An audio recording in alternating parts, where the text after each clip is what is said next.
Welcome to Bite at a Time Books, where we read you your favorite classics one bite at a time. My name is Bree Carlile, and I love to read, and wanted to share my passion with listeners like you. If you enjoy our show, be sure to follow us so you get all the new episodes. If you want to see exclusive behind the scenes of our show, join our Patreon. We would also love for you to drop us a rating on your favorite podcast platform, and share our show with your friends. You can catch us on all the social medias at Bite at a Time Books. We are now part of the Bite at a Time Books Productions Network. If you ever wondered what inspired your favorite classic novelists to write their stories, what was happening in their lives or the world at the time, check out Bite at a Time Books Behind the Story, wherever you listen to podcasts. Today we will be continuing The Three Musketeers by Alexandre Dumas. 3. The Audience. M. de Treville was at the moment in rather ill humor.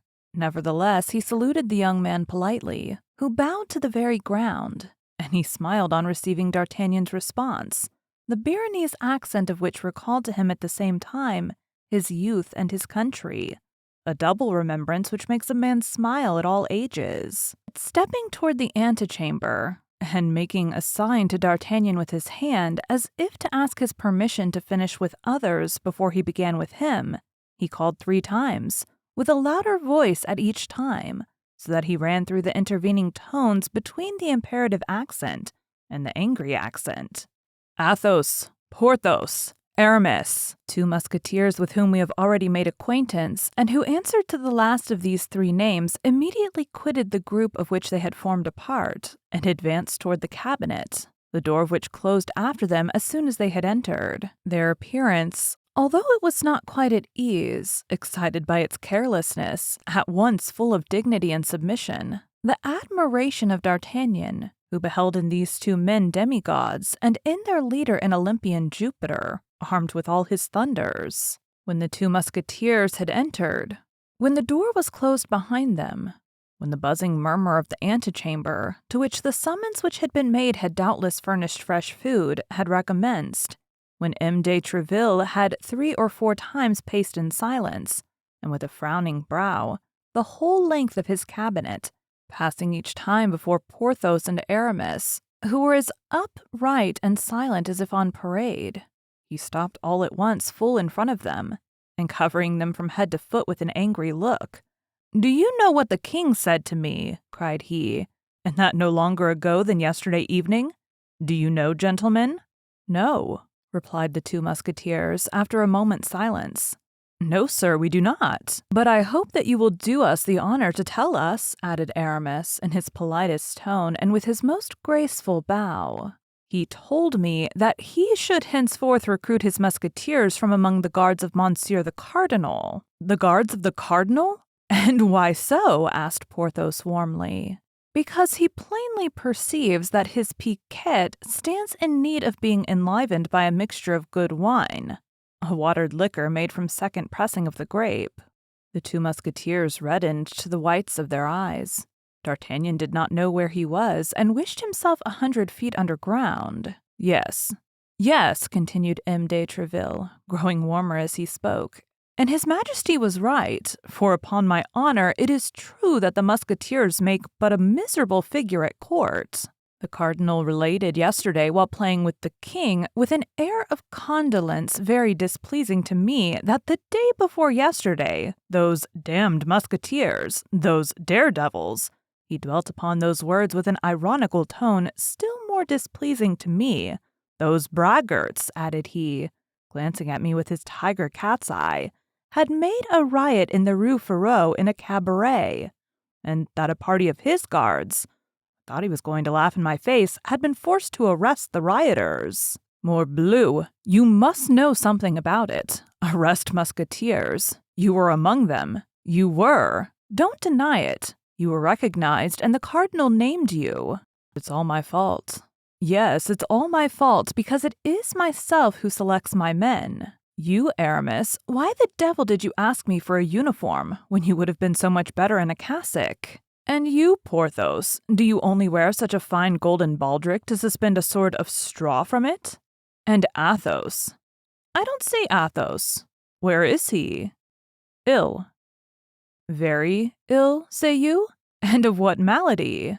It is feared that it may be the smallpox, sir, replied Porthos, desirous of taking his turn in the conversation. And what is serious is that it will certainly spoil his face. The smallpox. That's a great story to tell me, Porthos. Sick of the smallpox at his age. No, but wounded without doubt. Killed, perhaps. Ah, if I knew. S'blood, Monsieurs Musketeers, I will not have the haunting of bad places, this quarreling in the streets, this sword-play at the crossways, and above all, I will not have occasion given for the cardinal's guards, who are brave, quiet, skillful men who never put themselves in a position to be arrested, and who, besides, never allow themselves to be arrested, to laugh at you. I am sure of it. They would prefer dying on the spot to being arrested or taking back a step. To save yourselves, to scamper away, to flee. That is good for the king's musketeers.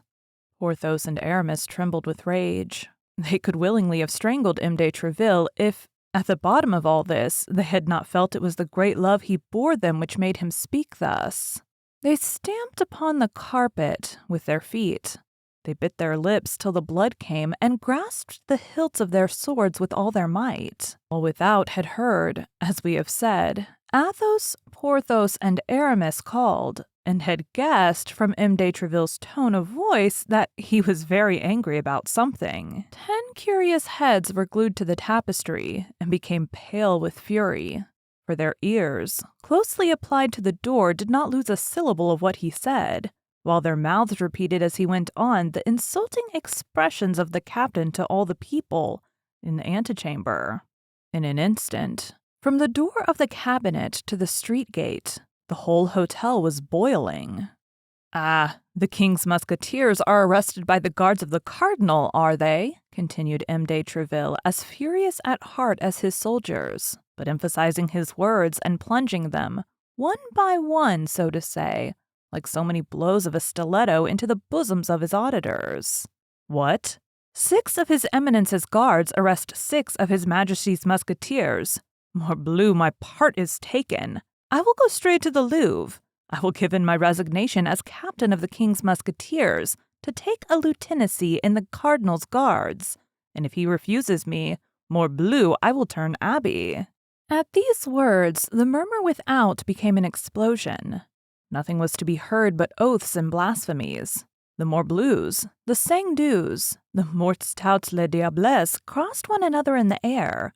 D'Artagnan looked for some tapestry behind which he might hide himself, and felt an immense inclination to crawl under the table. "Well, my captain," said Porthos, quite beside himself, "the truth is that we were 6 against 6, but we were not captured by fair means, and before we had time to draw our swords, 2 of our party were dead, and Athos, grievously wounded, was very little better. For you know Athos.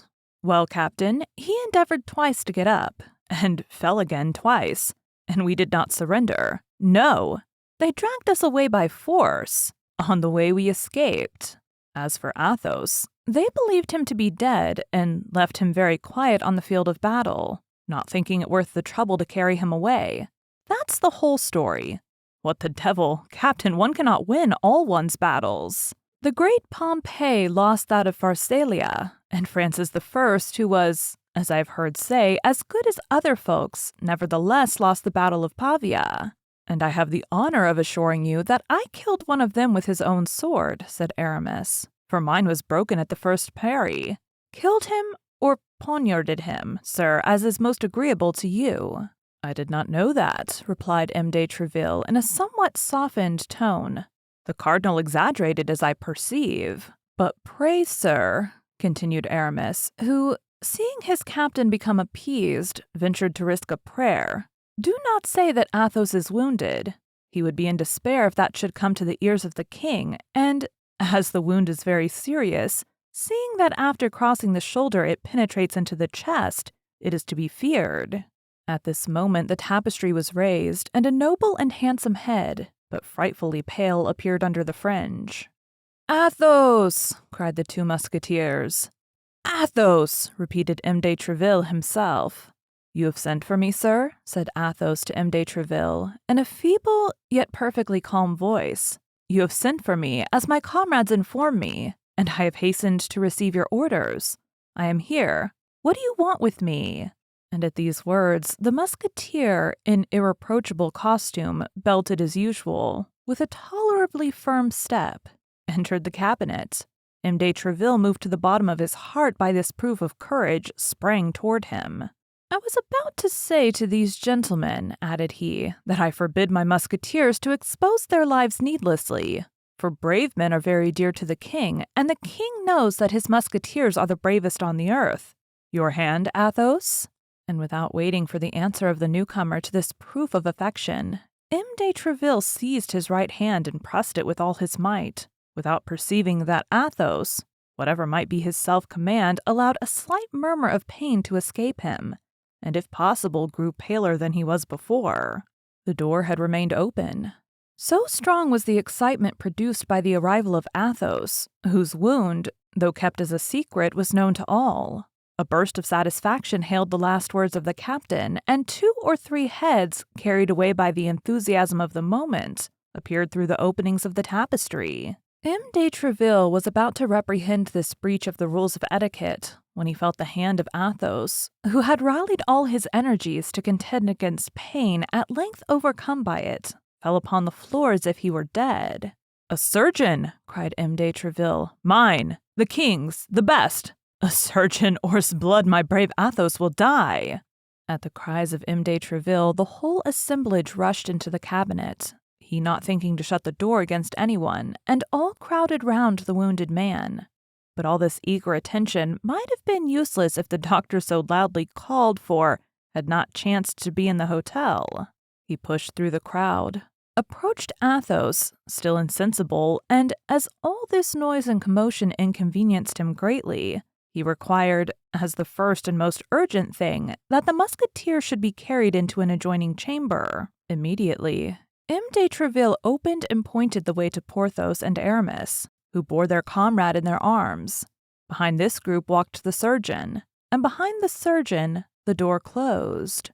The cabinet of M. de Treville, generally held so sacred, became in an instant the annex of the antechamber. Everyone spoke, harangued and vociferated, swearing, cursing, and consigning the cardinal and his guards to all the devils.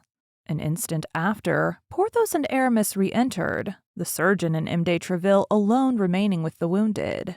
At length, M. de Treville himself returned. The injured man had recovered his senses. The surgeon declared that the situation of the musketeer had nothing in it to render his friends uneasy, his weakness having been purely and simply caused by loss of blood. Then, M. de Treville made a sign with his hand, and all retired except D'Artagnan, who did not forget that he had an audience, and with the tenacity of a Gascon remained in his place. When all had gone out, and the door was closed, M. de Treville, on turning round, found himself alone with the young man. The event which had occurred had in some degree broken the thread of his ideas. He inquired what was the will of his persevering visitor. D'Artagnan then repeated his name, and in an instant, recovering all his remembrances of the present and the past, M. de Treville grasped the situation. "Pardon me," said he, smiling. "Pardon me, my dear compatriot, but I had wholly forgotten you. But what help is there for it? A captain is nothing but a father of a family, charged with even a greater responsibility than the father of an ordinary family. Soldiers are big children. But as I maintain the orders of the king, and more particularly the orders of the cardinal, should be executed." D'Artagnan could not restrain a smile. By this smile, M. de Treville judged that he had not to deal with a fool, and changing the conversation, came straight to the point. "I respected your father very much," said he. "What can I do for the son? Tell me quickly, my time is not my own." "Monsieur," said D'Artagnan, "on quitting Tarbes and coming hither, it was my intention to request of you, in remembrance of the friendship which you have not forgotten, the uniform of a musketeer. But after all that I have seen during the last 2 hours, I comprehend that such a favor is enormous, and tremble lest I should not merit it." "It is indeed a favor, young man," replied M. de Treville, "but it may not be so far beyond your hopes as you believe.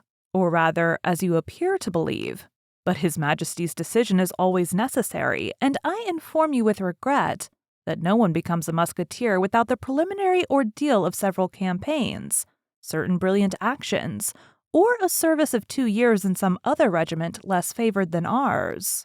D'Artagnan bowed without replying, feeling his desire to don the musketeer's uniform vastly increased by the great difficulties which preceded the attainment of it. "But," continued M. de Treville, fixing upon his compatriot a look so piercing that it might be said he wished to read the thoughts of his heart, "on account of my old companion, your father, as I have said, I will do something for you, young man. Our recruits from Béarn are not generally very rich, and I have no reason to think matters have much changed in this respect since I left the province. I dare say you have not brought too large a stock of money with you." D'Artagnan drew himself up with a proud air which plainly said, "I ask alms of no man." "Oh, that's very well, young man," continued M. de Treville. "That's all very well. I know these airs. I myself came to Paris with 4 crowns in my purse, and would have fought with anyone who dared to tell me I was not in a condition to purchase the Louvre." D'Artagnan's bearing became still more imposing. Thanks to the sale of his horse, he commenced his career with 4 more crowns than M. de Treville possessed at the commencement of his. "You ought, I say then, to husband the means you have, however large the sum may be, but you ought also to endeavor to perfect yourself in the exercises becoming a gentleman. I will write a letter today to the director of the Royal Academy, and tomorrow he will admit you without any expense to yourself. Do not refuse this little service. Our best-born and richest gentlemen sometimes solicit it without being able to obtain it. You will learn horsemanship, swordsmanship in all its branches, and dancing. You will make some desirable acquaintances, and from time to time you can call upon me, just to tell me how you are getting on and to say whether I can be of further service to you." D'Artagnan, stranger as he was to all the manners of a court, could not but perceive a little coldness in this reception. "Alas, sir," said he, "I cannot but perceive how sadly I missed the letter of introduction which my father gave me to present to you." "I certainly am surprised," replied M. de Treville, "that you should undertake so long a journey without that necessary passport, the sole resource of us poor Béarnese." "I had one, sir, and thank God, such as I could wish," cried D'Artagnan. "But it was perfidiously stolen from me." He then related the adventure of Meung, described the unknown gentleman with the greatest minuteness, all with a warmth and truthfulness that delighted M. de Treville. "This is all very strange," said M. de Treville, after meditating a minute. "You mentioned my name, then, aloud?" "Yes, sir. I certainly committed that imprudence, but why should I have done otherwise? A name like yours must be as a buckler to me on my way. Judge if I should not put myself under its protection." Flattery was at that period very current, and M. de Treville loved incense as well as a king, or even a cardinal. He could not refrain from a smile of visible satisfaction, but this smile soon disappeared, and returning to the adventure of Meung, "Tell me," continued he, "had not this gentleman a slight scar on his cheek?" "Yes, such as one would be made by the grazing of a ball." "Was he not a fine-looking man?" "Yes." "Of lofty stature?" "Yes." "Of pale complexion and brown hair?" "Yes, yes, that is he." "How is it, sir, that you are acquainted with this man? If I ever find him again, and I will find him, I swear we were in hell." "He was waiting for a woman," continued Treville. "He departed immediately after having conversed for a minute with her whom he awaited." "You know not the subject of their conversation?" "He gave her a box, told her not to open it except in London." "Was this woman English?" "He called her my lady." "It is he. It must be he," murmured Treville. "I believed him still at Brussels." "Oh, sir, if you know who this man is," cried D'Artagnan, "tell me who he is and whence he is. I will then release you from all your promises, even that of procuring my admission into the Musketeers, for before everything I wish to avenge myself." "Beware, young man," cried Treville. "If you see him coming on one side of the street, pass by on the other. Do not cast yourself against such a rock. He would break you like glass." "That will not prevent me," replied D'Artagnan, "if ever I find him." "In the meantime," said Tréville, "seek him not, if I have a right to advise you." All at once the captain stopped, as if struck by a sudden suspicion. This great hatred which the young traveler manifested so loudly for this man, who, a rather improbable thing, had stolen his father's letter from him, was there not some perfidy concealed under this hatred? Might not this young man be sent by his eminence? Might he not have come for the purpose of laying a snare for him? This pretended D'Artagnan, was he not an emissary of the cardinal, whom the cardinal sought to introduce into Tréville's house, to place near him, to win his confidence, and afterward to ruin him as had been done in 1,000 other instances? He fixed his eyes upon D'Artagnan, even more earnestly than before. He was moderately reassured, however, by the aspect of that countenance, full of astute intelligence and affected humility.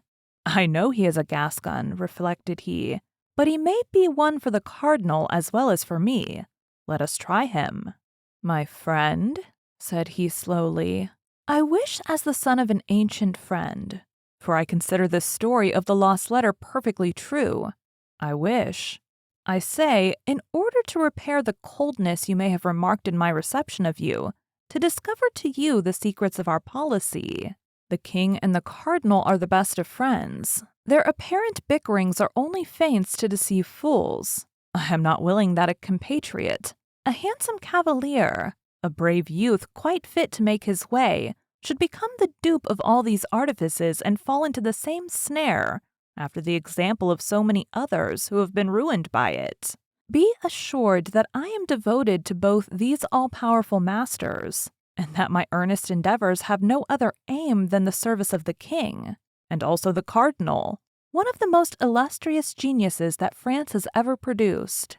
Now, young man, regulate your conduct accordingly, and if you entertain, whether from your family, your relations, or even from your instincts, any of these enmities which we see constantly breaking out against the cardinal, bid me adieu and let us separate. I will aid you in many ways, but without attaching you to my person. I hope that my frankness at least will make you my friend. For you are the only young man to whom I have hitherto spoken as I have done to you." Tréville said to himself, "If the cardinal has set this young fox upon me, he will certainly not have failed. He who knows how bitterly I execrate him, to tell his spy that the best means of making his court to me is to rail at him. Therefore, in spite of all my protestations, if it be as I suspect, my cunning gossip will assure me that he holds his eminence in horror." It, however, proved otherwise. D'Artagnan answered with the greatest simplicity, "I came to Paris with exactly such intentions. My father advised me to stoop to nobody but the king, the cardinal, and yourself, whom he considered the first 3 personages in France." D'Artagnan added M. de Tréville to the others, as may be perceived, but he thought this addition would do no harm.